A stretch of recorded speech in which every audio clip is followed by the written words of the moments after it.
soldier who was referred to me by the orthopedic clinic because he had a very mild injury to an arm from shrapnel. It didn't require surgery, pretty mild. And he showed me a video of what happened to him in Gaza, right, where there was a grenade in the room just next to him, and he was at the doorway, and the blast overpressure wave came out and hit him. He remained standing, but after a couple seconds, he sat down, and he was completely awake, but he was sort of looking around as though he was quite confused, right? Just for a few minutes. He was just confused for a few minutes, okay? So he was evacuated to be checked out because of the small bits of shrapnel that had hit him. And he wasn't in the hospital very long. He was discharged.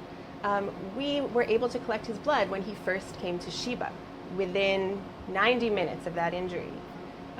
His level of GFAP was one of the highest we had seen since we started measuring this in the blood here at Sheba, suggesting that he really had a significant brain injury. His head CT was completely normal. He had an MRI that was completely normal.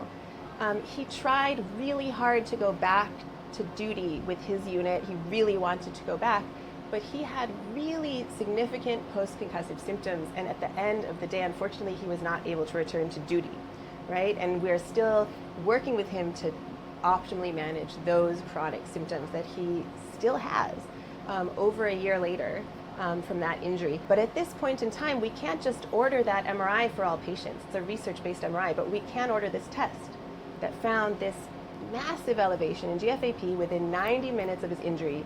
It returns a result in 20 minutes, right?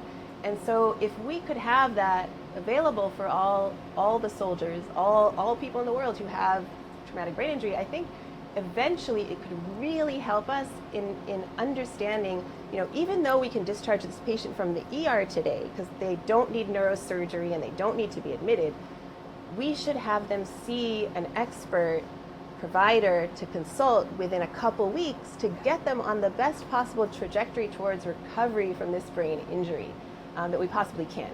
And today, while there are no specific drugs to repair the brain after a traumatic brain injury, tests like this are the first step paired with research, like we're doing here at Sheba in my lab, to understand the long-term consequences, will eventually lead to drugs that will be more specific, right? Treatments that will be more targeted, precision interventions that can further help the brain recover as fast as possible.